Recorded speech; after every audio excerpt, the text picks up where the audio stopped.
Hi everyone. I thought we could try doing a bit of a flipped meeting.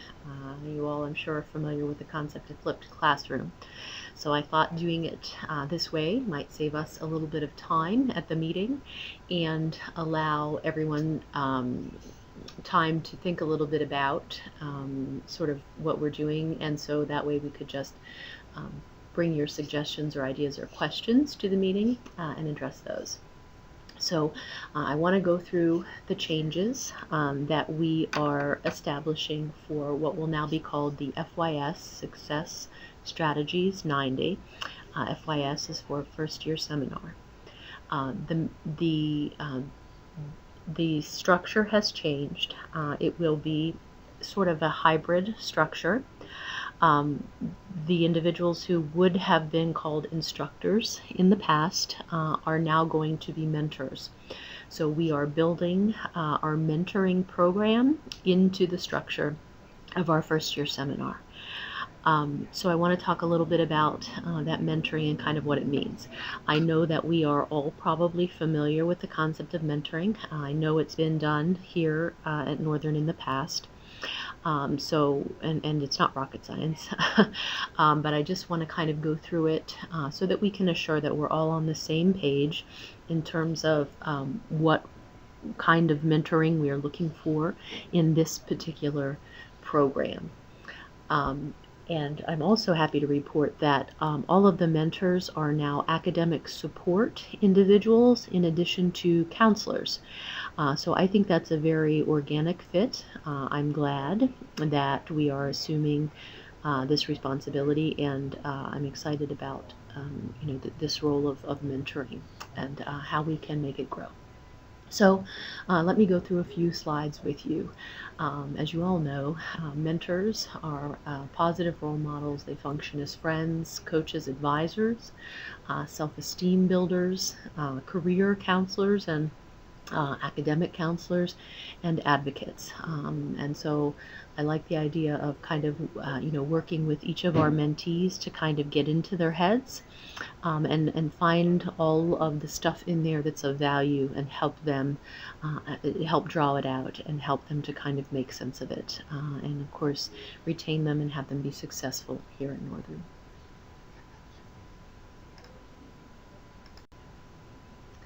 So we probably all know the characteristics of a successful mentor. They're caring, they're good listeners, they can provide leadership when it's needed, they're reliable, they're committed, patient, have a sense of humor, tolerant, non-judgmental, and discreet. So what makes a good mentor? What are we looking for? Mentors listen. They guide, they're practical. In other words, of course, our ultimate goal here is to keep students on track, to retain them, to have them reach degree completion. So we're going to educate them, provide insight, knowledge of the school, policies, procedures, and just what it means to be a student at the college level. We're accessible. That's another thing that I'm excited about. Support staff and counselors. We're here every day, all day, and so we should be very accessible to our students. They criticize constructively. They're supportive. They're specific. That's important. That's something I always try to remind myself to give specific feedback. They care. They succeed themselves and try to encourage that success in others. They're admirable. More qualities. They invest themselves personally and make a personal commitment. They respect individuals. They listen and accept different points of view. They empathize with the struggles that some of our students face. We look for solutions and opportunities, but recognize the barriers that students are facing as well. We are flexible and open. Sorry about that. We want to model ways to solve problems, be an example of that, do think alouds, or give a personal experience as an example. Listening, and questions are really, I think, the two key words with mentoring. and we always want to follow up. We're going to be all over these students like glue, and so we'll talk more about that in just a minute. High quality questioning. Again, questioning and listening, I think, is the foundation of the mentoring relationship as we want it to be. So we want to constantly use questions. And again, this is something I struggle with. It's something in my mind I know I should be doing all the time with students. But the temptation and I guess the natural response, the drive is so strong to not ask questions. It's always fascinating to me. At any rate, we want to be continually asking students questions when we're talking to them. And part of that questioning will be built into what we do. As you'll see, we'll be communicating with all of our mentees on a weekly basis. And so there will be a structured question, which we can call a journal entry, and that can probably be done it can be done as a discussion in Blackboard, or it can be done as sort of an e-journal through email. So each week there will be a question, there will be a structured question that students are asked to think about and to respond to. But we also want to be asking them questions, other questions all the time, through every possible means of communication. Some of them are just rhetorical questions to encourage thinking about something. Some of them are going to be personal questions to get to know the students that you're mentoring. So we just want to hang on and remember that we'll have a sort of a more formal question structure through the weekly posts, and then we'll also have a very informal, ongoing, friendly questioning of students. So marks of a great mentor, according to the experts, sometimes we will challenge our mentees by helping them to come up with ambitious goals. We want them to be productive. We want them to persist. So for many students, there are going to be challenges inherent in that. We also may sometimes be designers. We may be trackers. And this is something we are really going to be mindful of in our program. We are going to track. Like hounds, we are going to track our mentees. We can be historians. Certainly we want to be friends. We want to be guides. We want to be partners very much. We want to be recipients and sometimes launchers. So some of the do's, what do we want to do? We want to actively listen. Again, listening, questioning. If there were two words that sort of summarize what we want our program to be about, it's about listening and asking questions.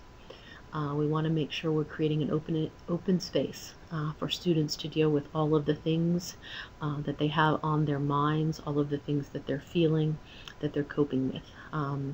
One of the things that, of course, research says that students struggle with is, they're dealing with all of these kinds of things, and they don't necessarily have support people in their lives who can help them with the things that are on their mind. So we want to make sure that part of what we're doing is we're creating a space for them to just vent, to ask questions, to kind of get it all out. And along with that, of course, we want to be flexible, open, approachable to our mentees. We want to give a sense of, for instance, we all work with students. We're all available to students every day, but we somehow want to create with that special group of our mentees the feeling that we're sort of extra available to them because of the relationship that we have, that we're developing with them. Honesty, non-judgment, again, things that you all know. Persistent and intrusive. These are very important words for the program as we're going to establish it. So we do want to emphasize those. We want to be resourceful. We want to have our sort of resource guides, and that's another area where perhaps if we can open those lines of communication and stay in touch with one another about good resources to provide to particular students. We want to foster a caring, supportive, empowering relationship, act as a trusted friend and guide, and here again we want to provide access to resources. We want to encourage students to get involved in the college community. We don't want to be parents or guardians.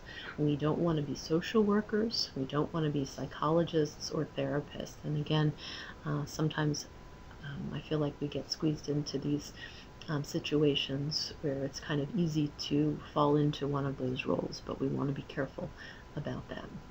We're not here to be saviors, of course. We're not trying to rescue folks. We don't want to be parole officers. We don't want to be the cool friend. We just want to offer guidance and support. We want to offer a friendly but professional relationship, and we are not called upon to be experts. Again, I think this is a great value as support staff, as academic support staff. This, I think, opens a nice window for us, a nice opportunity. Couple of communication tips. One is just the I message. Again, this is something that I try to remind myself about every day. When we're communicating with students, particularly in those situations where we do need to challenge them or we need to ask them to think about their goals or clarify their attitude or behavior, using I messages can be helpful. I was bummed when you didn't show up. I look forward to seeing you each week. In the future, I'd appreciate it if you could call me and let me know that you won't be able to make it. Again, encouraging those kinds of behaviors that students are going to need to be successful later on in life. And again, I think one of the other wonderful things about being support staff and assuming this role of mentor is, we don't take attendance. We don't, we're not faculty. It's not a classroom environment, but we can encourage a lot of the behaviors and the attitudes that we know students are going to need to graduate and then to go on and to live in the world and to be successful. So I really think those life skills, some of those attitudes, behaviors, communication skills are some of the things that in this role as mentors we can really work on fostering with students. And those are a lot of the things that, of course, faculty often don't have time to teach or aren't included in a particular discipline, a curriculum, and so on. Another communication tip that I always try to remind myself, and one that's very useful, is to paraphrase. When you're actively listening to a student, we want to give back to them what we understand them to have said, and this does work. Again, it's one of those things that I know I should be doing, but I often in the heat of conversing with someone forget to do, and it works, and it's very powerful. Often, as you all know, students will say, "No, that's not what I really mean," or "Oh my, I didn't realize that's what I was saying," or so on. So it can be a very powerful tool. One more, and again, we go back to the idea of questioning and listening. We want to make sure that we ask students lots of open-ended questions, getting them, get them talking, and then that allows us the opportunity to listen and to let them understand that we're not here to judge, we're not here to tell them what to do. We're just here to kind of listen and extend their thinking about their lives, their situations, and so on. So, down to the nuts and bolts. What we are envisioning here is that mentors will, throughout their work week, kind of plan on sort of 12 to 15 hours a week that they're going to dedicate to mentoring, and most of that time is going to be spent communicating one way or another with mentees.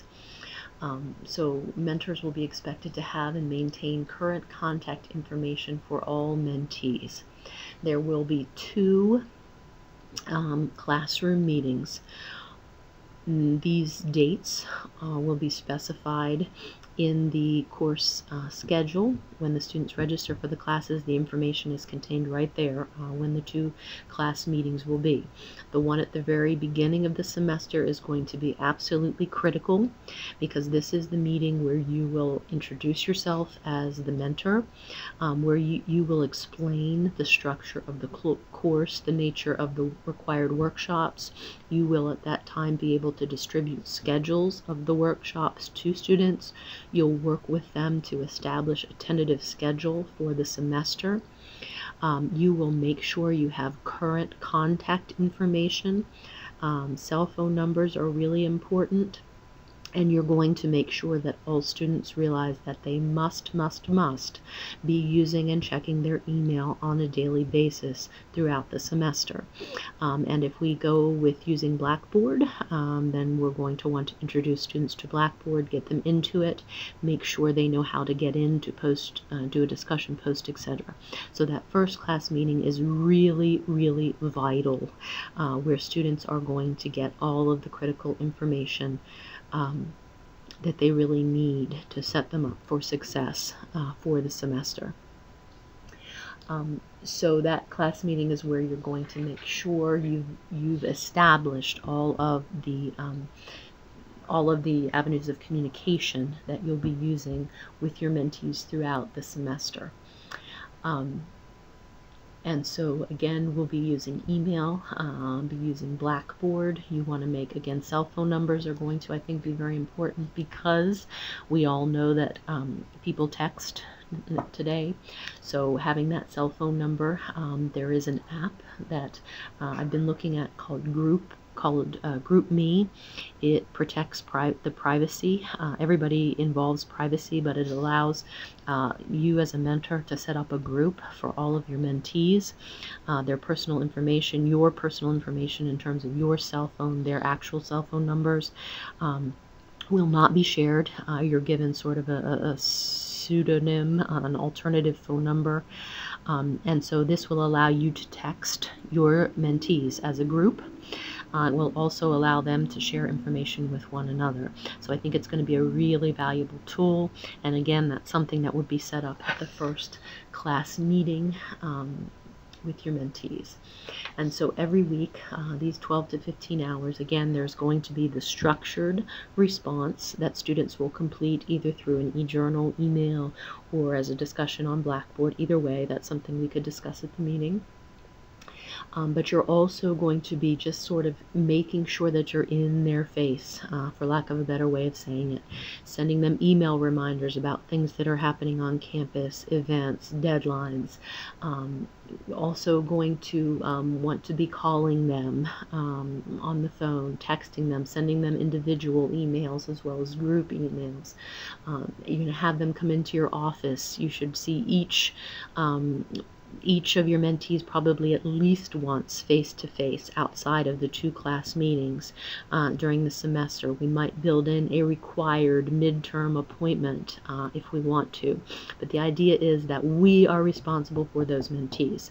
So for instance, if students fall away, we should be able to go to that student's mentor and say, where is the student? What happened to the student? And the mentor should know. Because if that student starts to fall away, I'm going to be calling them, I'm going to be texting them, I'm going to be saying, what's going on, you're withdrawing, why are you doing that, etc. So basically, these groups of mentees are our responsibility as mentors to know who they are, where they are, what's going on with them at all times throughout the course of the semester. And so again, the key words here, in addition to listening and questioning, are persistent, intrusive, and proactive. We want to be one step ahead of the game, anticipating any struggles or needs. We want to get to know our group of students in a more personal way, and we want to be intrusive. We want to be on top of them. We want to get into their heads, into their lives, in of course a professional way. We want to keep a record of contact. So anytime we send group messages, and of course the structured part of it, the discussion post or the e-journal or whatever we decide or you decide to do, that obviously will have a record of that electronically, and pretty much other things too. If you're having text, you have all of that information, you have records. But any individual communications, any meetings, phone conversations, texts, emails with individual students about issues, we want to make sure that we're tracking. Again, because we are accountable for those students. Mentors will be accountable for their mentees. And then finally, just a quote, mentors are not there to make us happy, they're there to guide us to the best of their knowledge. So again, I know that's a trap that I too am guilty of falling into. When a student comes into my office, I want them to walk away smiling and saying, oh, she's so helpful, everything, she helped me with everything. But sometimes the real role of a mentor is a little more complex than that. So we don't want to fix things, and we're not here, to kind of, like McDonald's, make everyone a happy customer. Part of our role is to challenge and to require students to think and to work. So there's a lot to it, but I'm excited about the possibility. I hope you all are too. I'm also going to include with this PowerPoint just a simple one-page handout that kind of outlines the nuts and bolts, those expectations. Again, we can talk more about them when we come together to meet. Please bring any ideas or thoughts or questions that you have. I don't want to burden us with too much information, too many do's and don'ts and haves and have-tos, because sometimes that can kind of squash it. So I want to leave us some room to discover and to almost experiment. This is a new structure, a new model. I'm excited about it, so I want to leave us some room to kind of enjoy and to make some discoveries. So I hope this was helpful information ahead of time. I hope it wasn't too I hope it didn't drone on too much. So I won't say any more, and I will see you all soon at our meeting. Thanks for your time.